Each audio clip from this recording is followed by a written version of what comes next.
Hello, hi everyone. My name is Dr. Sana Khan, your biology expert, and you're watching my channel NEET Biology Unplugged. So, how are you all doing? I hope you all are doing well. You're studying for your NEET exams, जो NEET 2022 के हैं. I hope उसके लिए भी आप पढ़ाई कर रहे हो. And 2023 के भी बच्चे, I hope आप studies कर रहे हो.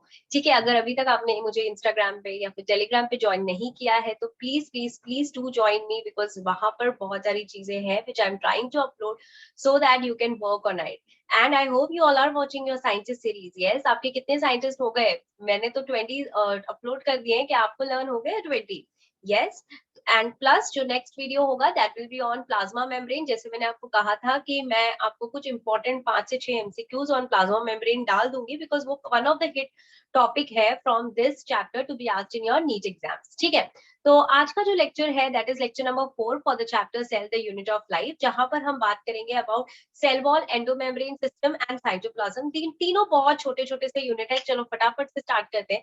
तो सबसे पहले हम बात करते हैं अबाउट द सेल वॉल. ठीक है, हम डायरेक्टली एनसीईआरटी से पढ़ेंगे बिकॉज एज सच उसमें कोई बहुत ही ज्यादा आई कुड से डिफिकल्ट चीजें नहीं है, बट यस ये छोटी छोटी चीजें ही है वो आती है. और ऐसे वाले क्वेश्चंस में ना आप ट्रैप हो जाते हो. कौन से वाले याद है?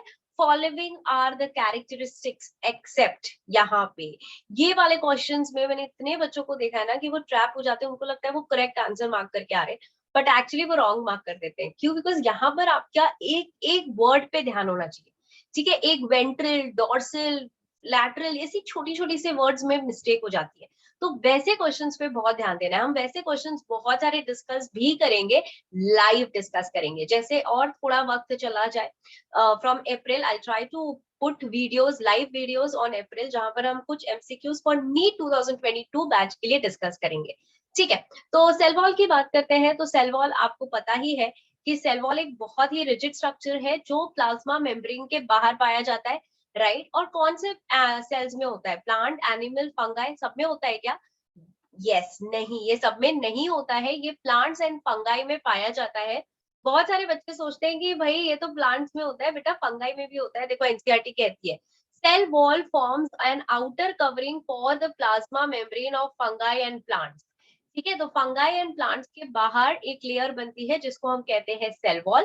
तो अब ये बाहर लेयर बन रही है, ये रिजिड है, तो ये हमारे सेल को क्या करेगी? ये हमारे सेल को शेप देगी, ये हमारे सेल को प्रोटेक्ट करेगी from mechanical damage and infection. की आउटर मोस्ट लेयर ना, कोई भी आपकी स्किन हो या कोई भी ऑर्गन की कोई भी लेयर हो, तो उसका मेन काम ही होता है प्रोटेक्शन करना, protection from shock, protection from infection. Same way cell wall भी वही काम कर रही है. It is protecting from the mechanical shock and damage and plus infection. तो वो क्या करती है ना, वो अलाउ ही नहीं करती है इसकी. अगर ये सेल वॉल है तो ऐसे बड़े बड़े जो मैक्रो मॉलिक्यूल्स होते हैं जो हार्म कर सकते हैं हमारे सेल को, वो उनको अंदर आने के लिए अलाउ नहीं करती है. ठीक है बेटा, बिल्कुल भी अलाउ नहीं करती है.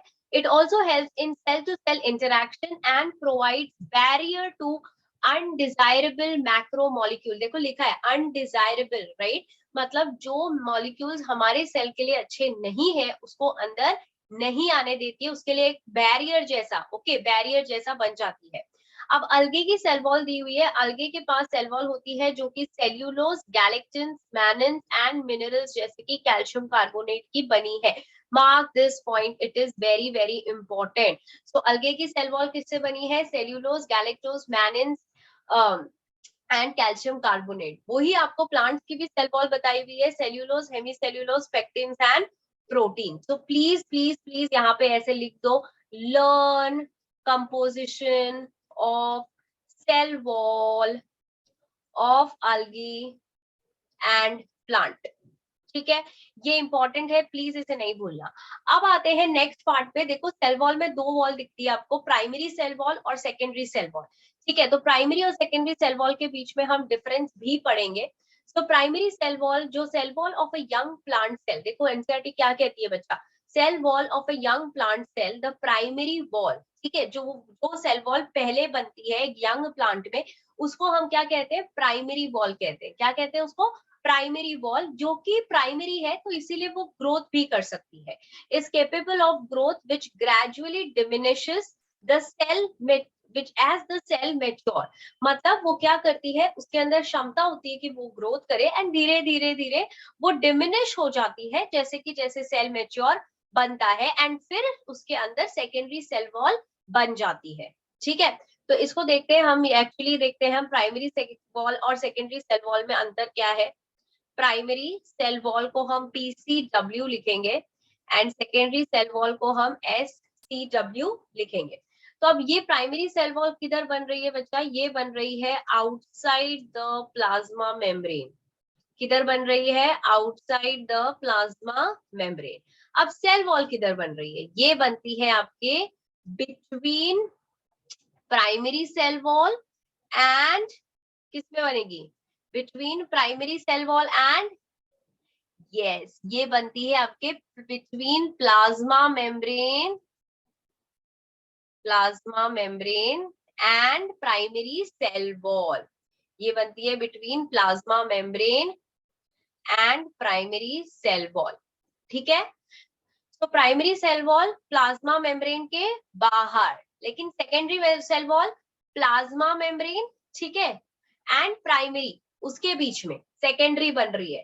ठीक है, लोग सोचते हैं प्राइमरी के बाहर है सेकेंडरी, नो, प्राइमरी के बाहर सेकेंडरी नहीं है, पहले है प्लाज्मा मेम्ब्रेन, ठीक है, फिर है सेकेंडरी सेल वॉल, फिर है प्राइमरी सेल वॉल, ये ऐसे सीक्वेंस में, इसीलिए तो दिया है ना, secondary wall is formed on the inner, कैसे बनी है वो, इनर, इनर दिख रहा है, ये देखो, ये secondary cell wall is formed on the inner side.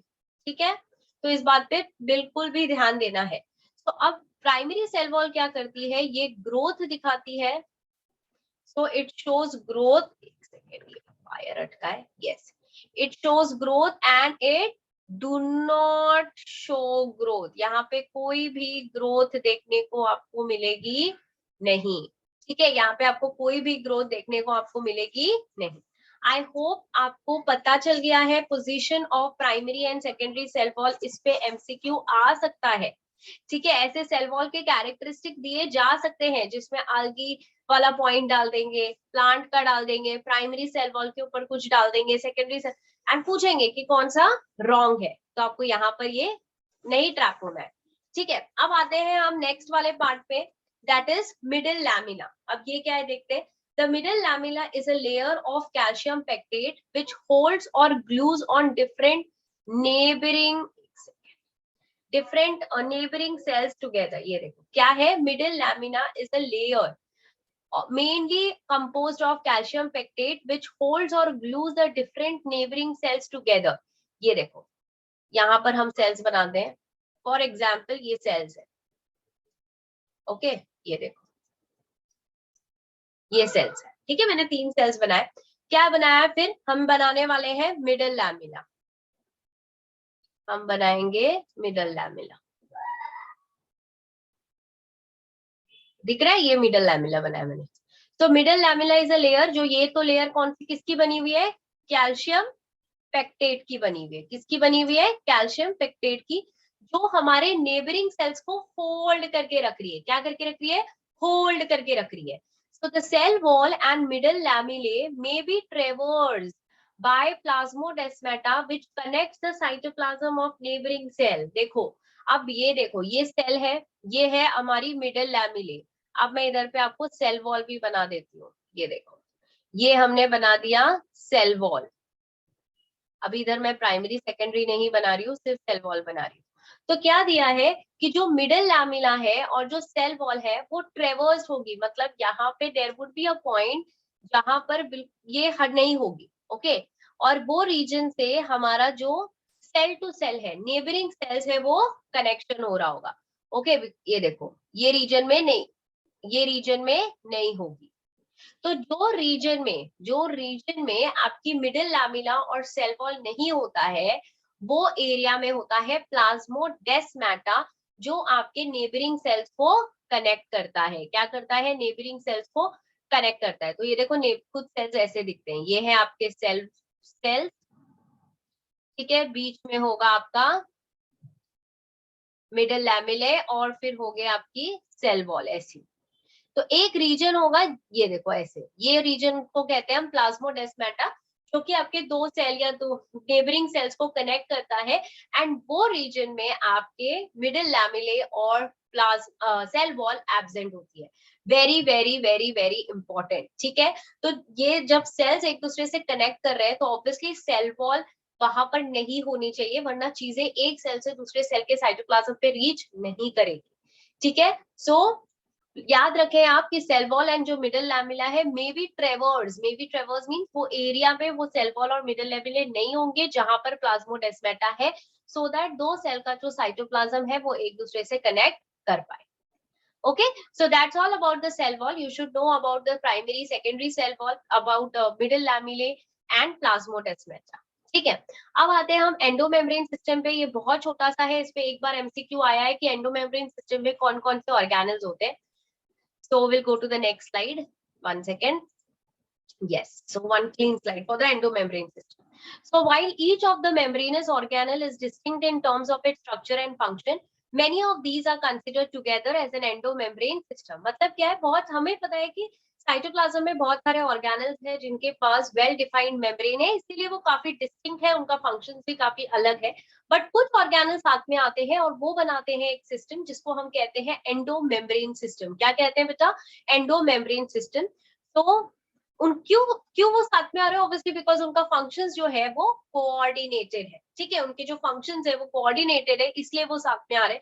तो देखते हैं कौन से ऑर्गेनल्स हैं। Endomembrane system include endoplasmic reticulum, Golgi complex, lysosome and vacuole. इस लाइन को हाईलाइट कर दो, वेरी वेरी इंपॉर्टेंट लाइन है ये देखो ये लाइन, एंडोमेम्ब्रेन सिस्टम से लेकर यहाँ तक, इसको प्लीज हाईलाइट कर लो। तो इसमें क्या क्या होता है? इसमें होते हैं ER, Golgi complex, lysosome and vacuole, ठीक है। प्लीज मत भूलना, endoplasmic reticulum, Golgi complex, lysosome and vacuole, ये चार जो होते हैं वो मिलकर बनाते हैं endomembrane system. Since the function of mitochondria, chloroplast and perioxysome are not coordinated with the above component, these are not considered as a part of the endomembrane system. तो as दूसरा जो ऑर्गेनल्स है जैसे कि माइटोकॉन्ड्रिया हो गए, chloroplast हो गए, पेरियोक्सिसोम हो गए, इनके बारे में आप धीरे धीरे पढ़ेंगे, अभी सिर्फ नाम सुनो। तो वो उनका फंक्शंस कोऑर्डिनेटेड नहीं है, एज मतलब एंडोप्लाज्मिक रेटिकुलम से, गोल्गी से, लाइसोसोम से, वैक्यूल से उनका कोई भी सिस्टम, उनका फंक्शन कोऑर्डिनेटेड नहीं है। इसीलिए हम कहते हैं कि वो एंडोमेम्ब्रेन सिस्टम में नहीं आते, ठीक है। So endomembrane system is a system of those organelles जो एक दूसरे के साथ कोऑर्डिनेशन में फंक्शन करते हैं। तो उसमें आते हैं endoplasmic reticulum, Golgi complex, lysosome and vacuole. This is the only important line from this part, बाकी सब कुछ इंपॉर्टेंट मतलब उसमें कुछ है ही नहीं। Okay, so now let us go to the next part. Okay, and let us talk about the cytoplasm. Cytoplasm में भी ऐसा जितना कुछ है नहीं, just a quick फटाफट से let us see what is there in my slides. So obviously मैंने आपको बताया था कि साइटोसोल क्या है, ये एमसीक्यू में आ चुका है बच्चा। साइटोसोल क्या है? जब साइटोप्लाज्म से हम जब हम ऑर्गेनल्स निकाल देते हैं तो उसको हम कहते हैं साइटोसोल, राइट, जो कि एक कोलॉइडल जेली टाइप मटेरियल होता है एंड एक मूवमेंट दिखाता है। ओके, ये साइटोसोल एक मूवमेंट दिखाता है जिसको हम कहते हैं साइक्लोसिस। क्या कहते हैं इसको हम? साइक्लोसिस। थोड़ा हल्का हल्का हल्का हल्का मूव होता है। ओके, साइटोप्लाज्म के कंटेंट्स क्या है? Obviously water will be the major component. दूसरे में आता है आपका ऑर्गेनिक मॉलिक्यूल। तो ऑर्गेनिक मॉलिक्यूल्स के बाद आते हैं आपके इनऑर्गेनिक, जिसमें होगा sugar, amino acids, vitamin, enzymes, nucleotides, minerals and waste product. तो सारी के सारी जो चीजें हैं आपके सेल में होनी चाहिए वो सारी होती है एज एन ऑर्गेनिक फॉर्म। फिर apart from that cell organelles है, ओके, प्लस न्यूक्लियस के बाद न्यूक्लियर मेम्ब्रेन है, endoplasmic reticulum, Golgi complex, lysosome, ये सारे के सारे ऑर्गेनल्स होते हैं हमारे साइटोप्लाज्म में। तो साइटोप्लाज्म का मेजर कंटेंट वाटर है, then organic and inorganic molecules हैं and various cell organelles. Okay, so अब ये साइटोप्लाज्म का फंक्शन क्या है देखते हैं। साइटोप्लाज्म का फंक्शन, थोड़ा फास्ट चला गया, साइटोप्लाज्म का फंक्शन है, it is a source of raw material and seat for various metabolic activities that are carried in the cell मतलब क्या है, ये साइटोप्लाज्म एक वो एरिया है जहां पर बहुत सारे activities, because different different organelles है, राइट, डिफरेंट डिफरेंट ऑर्गेनल्स है तो डिफरेंट डिफरेंट फंक्शन करेंगे। तो ये वो एरिया है जहां पर डिफरेंट ऑर्गेनल्स जो होते हैं वो अपनी अपनी एक्टिविटीज करते हैं, इसलिए हम कहते हैं मेटाबॉलिक एक्टिविटीज हो रही है यहाँ पे।